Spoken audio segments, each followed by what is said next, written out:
আসসালামু আলাইকুম, good evening. কেমন আছেন? আশা করি সবাই ভালো আছেন, সুস্থ আছেন। আমিও খুব ভালো আছি। কে কোথা থেকে ভিডিওটি দেখছেন অবশ্যই কমেন্ট বক্সে জানাবেন। আর ঈদের আগের দিন সন্ধ্যার সময় কিভাবে কাটালেন সেটা কমেন্ট বক্সে জানাতে একটুও ভুলবেন না।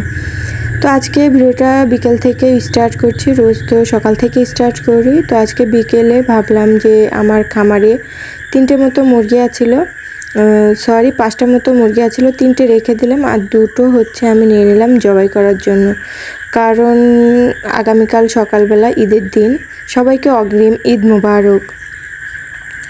তো আগামীকাল ঈদের দিন, তো সকালবেলা গোশ আসতে আসতে তো কোরবানির ঈদ, যেহেতু গোশ আসতে আসতে আমাদের প্রায় সন্ধ্যা হয়ে যায়। তো আমরা চেষ্টা করি সকাল টাইমে কিছু না কিছু একটু রান্না করা। সারাদিন তো ছালপাল থাকে, তো অনেকে আসে, তো সবাইকে তো আর খালি খেতে দেওয়া হয় না। আর গ্রামের ঈদটা ওই নর্মালি হয়, অত আহামরি কিছু আয়োজন হয় না। তো ওই জন্য ভাবলাম যে একটু মুরগি যেহেতু আছে বাড়িতে, তো 2টো মুরগি জবাই দিই, আগামীকালকে সকালবেলা খিচুড়ির সঙ্গে সবাই খেতে পারবে। ওই চিন্তা ভাবনা করে 2টো মুরগি আমি 5টা মুরগির মধ্যে থেকে নিয়ে নিলাম। আর এই মুরগি 5টাও আমি নিয়েছিলাম প্রায় রোজার মধ্যে, 2 রোজার মধ্যে। ব্রয়লার হিসেবে নিয়েছিলাম, পোলট্রি মুরগি হিসেবে, কিন্তু এখন বড়ও হয় না ছোটও হয় না, এরকম অবস্থা। প্রায় 3 মাস মতো মুরগি পালার পর এখনও মুরগিগুলো বড় হয়নি।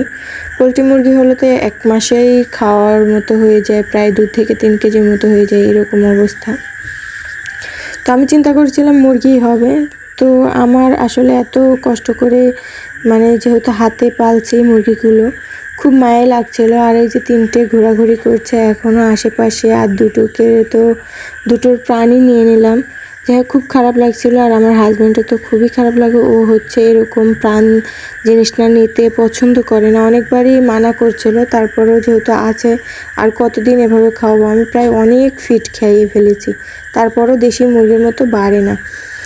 তো ভাবলাম যে ঠিক আছে, এতদিন শুধু খাইয়ে বড় করে তো লাভ নেই। তো কালকে যেহেতু রান্না করবই, ওই জন্য মুরগিগুলো আমি সুন্দরভাবে পরিষ্কার করে কেটে নিচ্ছিলাম। আর এই যে এদের দেখে যা মায়া লাগছিল, কি বলবো, খুব মায়া লাগছিল। তো যাই হোক, খেতে হবে, পেট যেহেতু আছে, পেট তো আর কিছু মানে না। আমাদের এই পেটের জন্য কত শত প্রাণ যে নিতে হয়, আর আগামীকাল যে কত প্রাণ চলে যাবে আল্লাহ পাকই জানে। তো সবাইকে জানাই ঈদের শুভেচ্ছা, আর সবার ঈদ ভালো কাটুক এই কামনা করি। তো এই তো মুরগিটা সুন্দরভাবে পরিষ্কার করে নিচ্ছি, একটা নেওয়া হয়ে গেছে, আরেকটা আমি পরিষ্কার করে কেটে নিচ্ছি। তো চিন্তা করেছিলাম যে এই মুরগিটা 2টোই জবাই করার পর যদি একটু নিতে পারি এখান থেকে, তাহলে একটু খিচুড়ি রান্না করব। তো মুরগিটা এটা বাইরে ফেলে দিয়ে আসলাম। আর মুরগিটার গোশ তেমন হয়নি, যত বড় দেখাচ্ছিল তত গোশ হয়নি। তো এখান থেকে কি উঠিয়ে নিয়ে একটু খিচুড়ি রান্না করব। তো ভাবলাম যে থাক, এটা ফ্রিজে এখন রেখে দিই। তো একটা পলি ব্যাগে সুন্দরভাবে গোশটাকে উঠিয়ে নিয়ে আমি এখন ফ্রিজে রেখে দেব। তো আবার ভাবছি যে এখন গোশ যেহেতু মুরগি জবাই করেছি, তো সবাই বলবে যে রান্না করনি। তো এখন কি রান্না করবো এই নিয়ে ভাবছিলাম। আর এই যে ফ্রিজে সুন্দরভাবে রেখে দিলাম। আর 2 দিন আগে পরিষ্কার করছি, একবারে ফ্রিজ ফাঁকা করে ফেলেছি, নিচেরটা একটু পুরোই আছে আর বাকি উপরের 2টো একবারে ফাঁকা।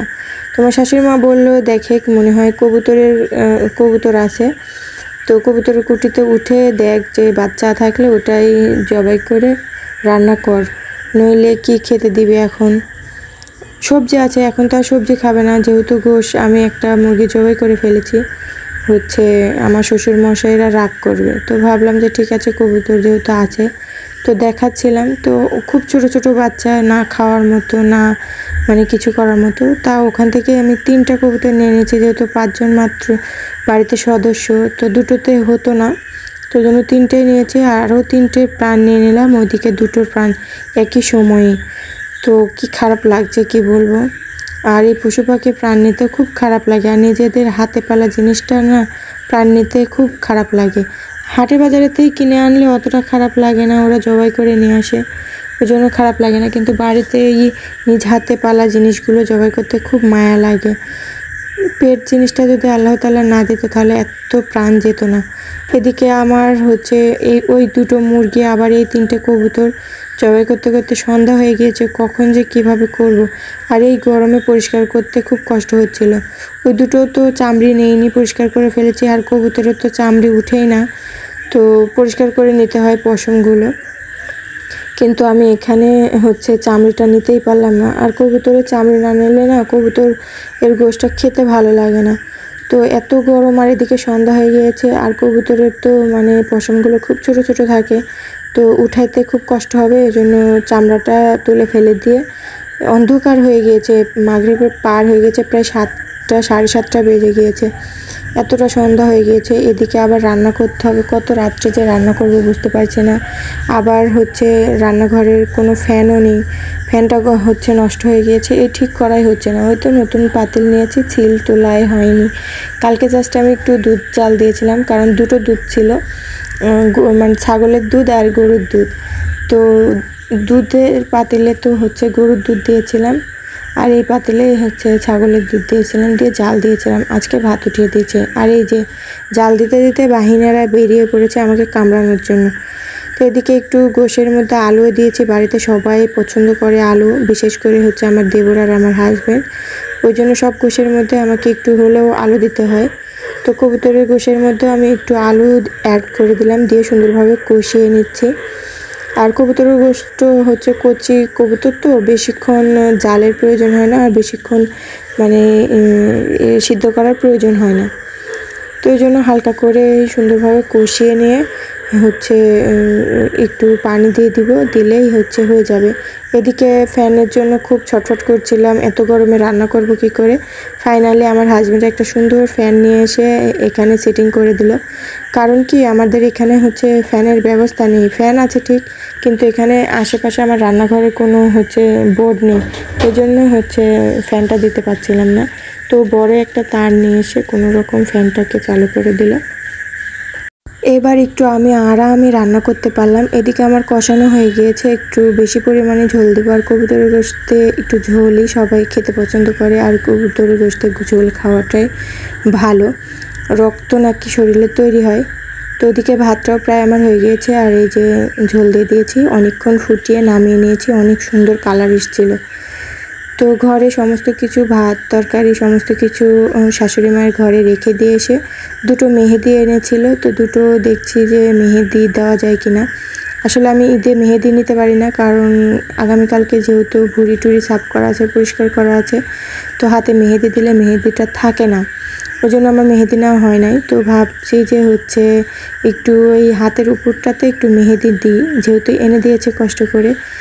তো আমার খুব ছোটোবেলার থেকে মেহেদি দেওয়ার শখ, কিন্তু আসলে বিয়ের পর থেকে সেভাবে দেওয়া হয় না। তো অর্ধেকটা হয়েছে, ওইদিকে খাওয়ার জন্য তাড়াহুড়ো করছে, যেহেতু বউ মানুষ তারা খেতে বসে পড়েছে, আমি কিভাবে ওইদিকে থাকি। তো অর্ধেক দেওয়ার পরই চলে আসছে খেতে, এদিকে সবাই বসে পড়েছে। তো আমিও একটা প্লেটে অল্প পরিমাণে ভাত নিয়েছি, পরিমাণে বেশি খাবো না, কারণ রাত্রে আমার খেতে ইচ্ছে করছে না, ওই জন্য অল্প পরিমাণে ভাত নিয়েছি। আরও তরকারিটা রান্না করলাম এত কষ্ট করে, বিকেল থেকে 2-3 বার করে মুরগি জবাই করে হচ্ছে কবুতর জবাই করে এত কষ্ট করলাম, আর এত গরমে রান্না করলাম, কেমন হয়েছে সেটা খেয়ে টেস্ট করতে হবে না, খাবো ঠিক, অল্প পরিমাণে খাই, কি হয়েছে, সমস্যা তো নাই।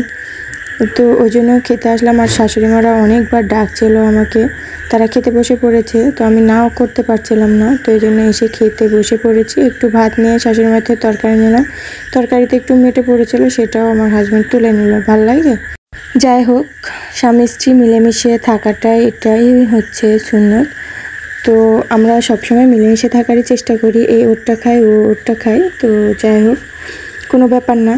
তো এদিকে খাওয়া দাওয়া কমপ্লিট করে নিচ্ছি, খাবারটা এত টেস্ট হয়েছিল আর এত দারুণ হয়েছে কী বলবো। তো ভিডিওটা আজকের মতো এ পর্যন্তই, এখানেই শেষ করছি ভিডিওটা ভালো থাকলে অবশ্যই কিন্তু চ্যানেলটাকে সাবস্ক্রাইব করে আমার সঙ্গে থাকবেন। তো সবাইকে অগ্রিম ঈদ মোবারক, খোদা হাফেজ।